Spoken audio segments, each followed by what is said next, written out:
अब मैं अपनी बात कर लूं, देखो जब सच किसी को बोलो तो सामने होता है। अरे सुनो, अरे सुनो भाई, मेरी बात हो गया ना, हो गया, चिल्ला लिया, सुन लो। अरे यार क्या बात कर रहे हो यार, अरे कैसी बातें कर रहे हो आप।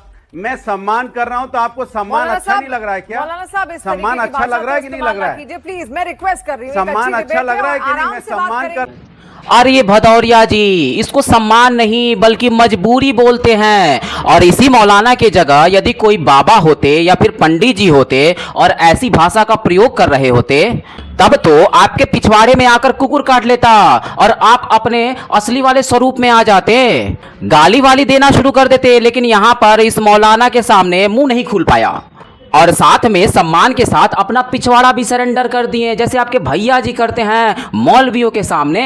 ये बातें बताई नहीं जाती, नजर लग जाती है। और सबसे बड़ी बात, मैं आपको एक फोटो दिखाता हूं अंसार भाई, आप भी देखकर उस फोटो से शर्मा जाएंगे। मैं नाम नहीं लेता, सब जानते हैं। जो मोहतरमा उनके साथ थी, 2 औरतें थी। एक तो बिल्कुल अपने मुस्लिम उसमें थी, सर पे दुपट्टा था उनका, सब कुछ था, इकरा हसन जी। जो मोहतरमा थी डिंपल यादव जी, आप उनकी पीठ का फोटो देख लीजिए, नंगी बैठी हैं। नहीं, आप प्लीज थोड़ा जरा शब्द का जरा इस्तेमाल। मैं इसलिए कह रहा हूं,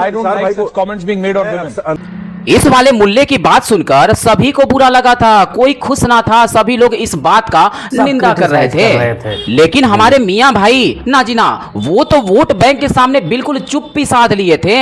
हाँ, लेकिन हमारे टोट्टी वाले भैया ने बाद में जरूर बोला था कि ये तो बीजेपी का एजेंट होगा। शाबाश। और माँ ने दूध पिलाया अखिलेश यादव। अगर आपको मुलायम सिंह के औलाद हो तो समाजवादियों से कहो योगेंद्र राणा के घर में घुसकर मारे। जहां मिला दाढ़ी और टोपी वहीं ठोकाई शुरू कर दिया आपने। आपकी हिम्मत कैसे हुई? क्या आपने मौलाना पर हाथ छोड़ा? अगर उस व्यक्ति को पार्टी ने निकाल कर बाहर नहीं किया तो मुसलमानों को समाजवादी पार्टी को लात मारकर बाहर निकालना चाहिए, ये मैं अपील कर। देखिए दोस्तों, यहाँ पर ये वाला पगलेट मौलाना आखिर टोट्टी वाले भैया पर किस बात को लेकर गुस्सा है, ये तो हमको ना पता। अब इस बात को भैया जी प्यार समझे या फिर गुस्सा, ये तो उनका निजी मामला है, उनके घर का मामला है। अरे भाई क्या बताऊं मैं, आपसी भाईचारे का मामला है और इस बात पर हम लोगों को कुछ भी ना बोलना चाहिए। लेकिन मौलाना 2027 के चुनाव में जरूर बोलेगा और अपना वाला हिस्सा जरूर मांगेगा। ये बड़ी अच्छी बात कही आप।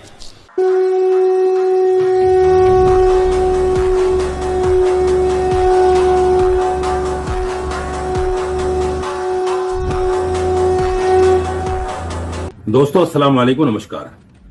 मैंने एक मुहिम चलाई थी कि इस बार 2027 में ये जो तमाम सोकोल्ड सेकुलर पार्टियां हैं जो 60-65 सालों से हमारा वोट लेती आई हैं, अब की बार ये मुसलमान मुख्यमंत्री घोषित करें, मुसलमान के नाम का ऐलान करें, तो ही मुसलमान इनको वोट देगा।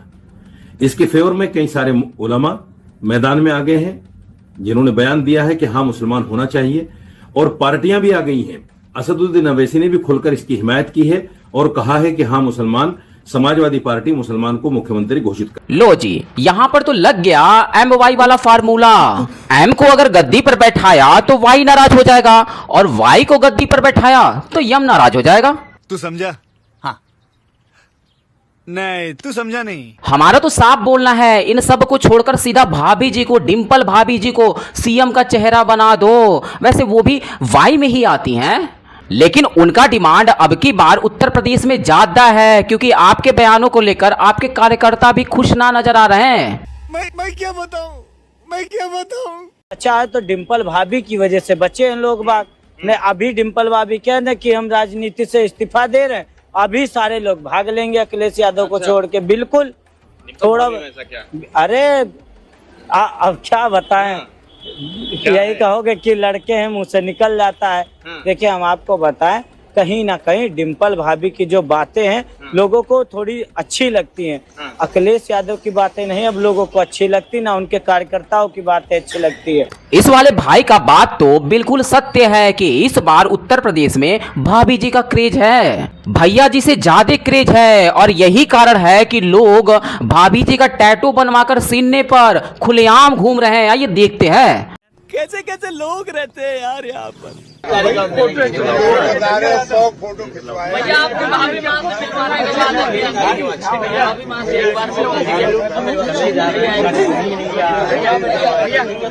देखिए दोस्तों, यहाँ पर भाभी जी का क्रेज, उनकी लोकप्रियता, उनको सपोर्ट एक जगह तक ठीक है। ऐसे सीने पर उनका टैटू बनवाकर, उनका नाम लिखवाकर खुलेआम घूमना अच्छी बात तो नहीं है, बिल्कुल भी अच्छी बात ना है। वो एक सम्मानित महिला है, एक पूर्व सीएम की बहू है, एक पूर्व सीएम की पत्नी है। ऐसा कुछ करना अच्छी बात तो बिल्कुल भी नहीं है, लोगों को बुरा लगता है। अब टोटी वाले भैया को बुरा लगा या फिर नहीं लगा, हमको तो ना पता, ये तो वही बता सकते।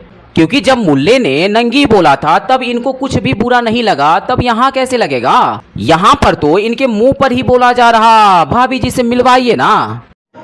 भारी मिस्टेक हो गया सर। अखिलेश कौन है ये? अखिलेश कौन जानते हैं आप? अखिलेश यादव। अच्छा, वो अखिलेश यादव पूर्व मुख्यमंत्री। वो पहला डकैत था, वो क्या था? डकैत था वो सबसे बड़ा। अखिलेश यादव जी, थाने में कब्जा करने में, जमीनों का गुंडागर्दी करने। अरे मियाँ जी, कम से कम आप लोग तो कुछ ऐसा मत बोलो, क्योंकि आप ही लोग तो भैया जी का नैया पार लगाने वाले हो, करता धरता उनका आखिरी सहारा हो। अब आप लोग ही कुछ ऐसा कर देंगे तो 2027 में आखिर भैया करेंगे क्या?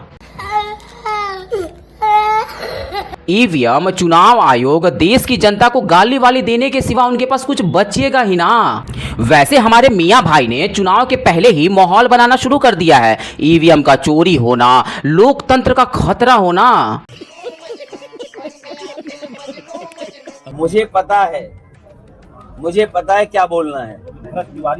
और जो लोग इस माहौल को समझ रहे हैं वो जानते हैं कि उत्तर प्रदेश में भारतीय जनता पार्टी को हटाना कितना जरूरी है। मैं फिर कहता हूं, वो बात दोहराता हूं, यूपी में भारतीय जनता पार्टी जीत गई। मैं डरा नहीं रहा हूं। बंगाल का चुनाव तो देखा ना सबने, यहाँ के बाई इलेक्शन तो देखे ना आप। अगर मेरे जाने के बाद लालजी वर्मा जी आएंगे, उनसे पूछ लेना उनको हराने के लिए प्रशासन ने और शासन ने क्या किया था। उत्तर प्रदेश में चुनाव भारतीय जनता पार्टी जीत गई तो आखिरी बार वोट डाल रहे हो गए आप। अब इसमें चुनाव नहीं। देखिए दोस्तों, अब इस बात को जनता को भड़काना समझा जाए या फिर 2027 में हारने का डर, क्योंकि ऐसी बातें तो ये पुराने समय से बोलते आ रहे हैं। संविधान खत्म हो जाएगा, लोकतंत्र खतरे में पड़ जाएगा, आखिरी चुनाव होगा। Wake up to reality. और देखना बहुत दिनों बाद आपके वोट डालने का अधिकार भी छीन लेंगे। कि अगर भारतीय जनता पार्टी दोबारा आ गई तो हो सकता है हमारे आपके वोट डालने का अधिकार भी छीन ले। इस बार 24 में अगर आ गए तो जो हमें बाबा साहब भीमराव अम्बेडकर जी ने अधिकार दिया एक वोट का, ये भारतीय जनता पार्टी को वोट का अधिकार भी छीन ले। क्या नाम है? बरकत अली नाम है। बरकत भैया, ये बताइए, अगले साल चुनाव है, थोड़ा माहौल जान रहे हैं, क्या लग रहा है जनता? वो हम आपको बाद में बताएंगे। बाद में बताएंगे? अब कहाँ मुलाकात होगी फिर आपसे? समझ के बताएंगे। अच्छा ठीक है, चलिए, क्या होगा क्या नहीं होगा वो अलग बात है, लेकिन इतना बता दीजिए कि फोन नंबर पता दीजिए, उसके बाद हम समझ के बताएंगे। हम समझ के कैमरे पे नहीं बताएंगे क्या? अभी तो बोले टाइम नहीं हो, समझ के बताना। 1 मिनट बोल दीजिए खाली। नहीं हो पाई। अच्छा चलिए ठीक है, कौन आएगा जाएगा वो अलग बात। काम कैसा कर रही है सरकार अभी जो चल रही है? अब जाने दीजिए। जाने दीजिए। जाने दीजिए। हम इसलिए मैं खड़ा हो गए हैं कि आपका पता फोन नंबर चाहिए तो अकेले टाइम निकाल के हमको बताना। लगता है कि यहाँ पर बरकत अली का भी मोह भंग हो चुका है। भैया जी के सामने तो कुछ ना बोल पा रहे हैं, लेकिन यही लोग होते हैं साइलेंट वोटर, जो कि सीधा एग्जिट पोल में दिखाई देते हैं, पीछे से अटैक करते हैं। खैर जो भी हो, मैं तो बरकत मियाँ के लिए यही दुआ करूंगा कि बरकत मियाँ का भूरा वाला बाल बरकत में रहे, यानी बढ़ता रहे। अखिलेश के लिए इस स्टेज पर खड़े होकर कहा है कि हमें उम्मीद है कि वो वजीर आला बनेंगे, उत्तर प्रदेश के वजीर आला बनेंगे। तो हम वजीर आला बनाएं, छोटी सी जगह हमको भी दे दे कहीं ना कहीं, इतना तो आप कहेंगे ना इंशाल्लाह। अरे सलमान मियाँ, छोटी सी जगह क्यों? अपने मियाँ भाई ने तो आप लोगों के लिए पूरा मंच छोड़ रखा है। जाओ और साफ सफाई करने के बाद दरी बिछाओ, क्योंकि सीट कुर्सी वाली बात तो बहुत दूर की है। इन सब चीजों पर पूरे परिवार का कब्जा है। अब भाभी जी लड़े या फिर भैया जी लड़े। अरे लड़े मतलब सीएम का चेहरा बनना, और आप लोग केवल दरी बिछाओ। उस कुर्सी पर किसी धर्म जाति का मैटर बिल्कुल भी नहीं करता। मैटर तो करता है केवल और केवल परिवार। जैसे कांग्रेस एंड सन्स पार्टी के लिए मैटर करता है पप्पू एंड फैमिली, वो वाली कुर्सी केवल उन्हीं के लिए बनी है। Sorry sorry sorry sorry sorry. LNJP में कोई ऑर्थोपेडिक सर्जन है तो हम और भी जो ऑर्थोपेडिक सर्जन MS किए हुए हैं तो जो ऑपरेशन कर रहे हैं उनको ट्रेनिंग हम दिलवाएंगे उनके अंदर में। इस तरह से हर डिपार्टमेंट, न्यूरो है, ऑर्थोपेडिक है, पेडियाट्रिक है, गायनेकोलॉजी, सबको ट्रेनिंग देंगे और जितना हो सकेगा, जितनी बीमारियां वो सदर अस्पताल डिस्ट्रिक्ट हॉस्पिटल में ही उसका निष्पादन करने की कोशिश करें। और अगर ऐसी बीमारी जो ऐसी बीमारी जैसे ओपन हार्ट सर्जरी है, नीड रिप्लेसमेंट है, तो ऐसे बीमारी के लिए अगर आप पटना आना है तो आएंगे, यहाँ इलाज करें। बाकी हमारी कोशिश रही है कि डिस्ट्रिक्ट। और ये भाई, ये तो अंदरूनी वाले सुपरस्टार निकले। भले ही इनका शरीर देखकर गांजा गांजा टाइप का लगता हो, लेकिन दिमाग भाई मानना पड़ेगा। मेडिकल विभाग में जितने भी नाम होते हैं इन्होंने बिल्कुल साफ सुथरा से लिया और बताया भी। यहीं पर आप बिहार के मुख्यमंत्री सम्राट चौधरी को लाकर देखो, इनकी जगह पर खड़ा करके देखो, आखिर कितना शब्द सही बोल पाते हैं। वो तो जितने भी विभाग है ना, उनकी माँ बहनें करके रख देंगे। अच्छा। इनकी बॉडी लैंग्वेज भले ही कुछ अलग टाइप की लगती हो, लेकिन बंदे में दम तो है।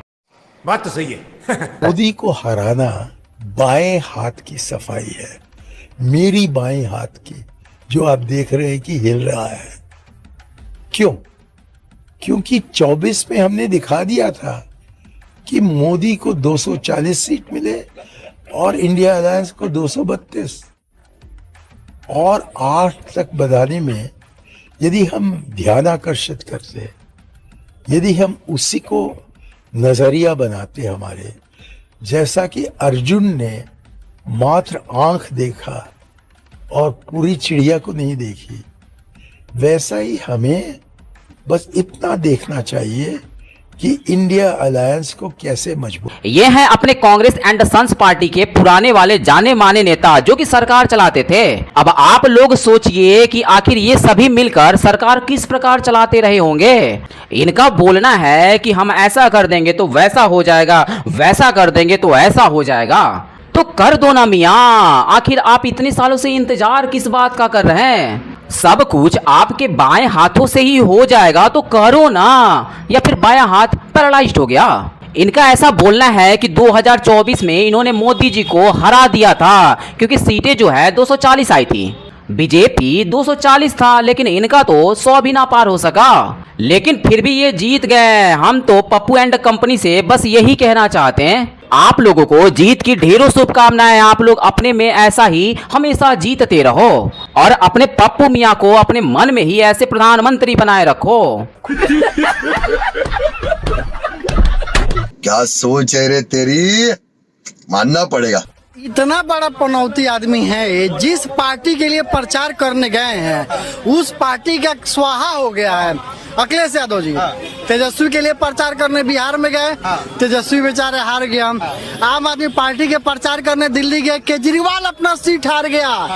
ममता बनर्जी के लिए बंगाल गए, बेचारी ममता बनर्जी पार्टी तो गई, अपनी सीट हारी।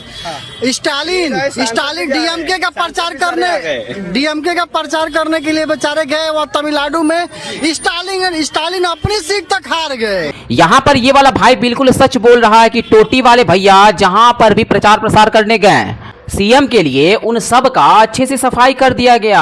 हाँ, बस बिहार में तेजस्वी का सीट बच गया था। बाकी जिन लोगों का प्रचार किए स्टालिन के सीट पर, दिल्ली, पश्चिम बंगाल, सबका सफाया हो गया। सब के सब हार चुके हैं। अब उत्तर प्रदेश की बारी है। अब देखते हैं कि आखिर इनके प्रचार प्रसार के लिए कौन आता है। अब कोई आए या फिर ना आए, लेकिन मजा तो बहुत आने वाला है, क्योंकि जिन जिन लोगों का प्रचार प्रसार करने गए थे वही लोग आएंगे उत्तर प्रदेश में इनको गाली देने के लिए। खत्म, bye bye, tata, good bye, गया। दोस्तों तो कैसी लगी आज की वीडियो हमें कमेंट बॉक्स में रिप्लाई करना बिल्कुल भी ना भूले। वीडियो अंत तक देखा तो उम्मीद करता हूं कि पसंद तो जरूर आई होगी, इसलिए लाइक करें और अपने दोस्तों के साथ शेयर करना बिल्कुल भी ना भूले। और आप हमारे चैनल पर कहां से जुड़े हैं हमें कमेंट बॉक्स में जरूर बताएं।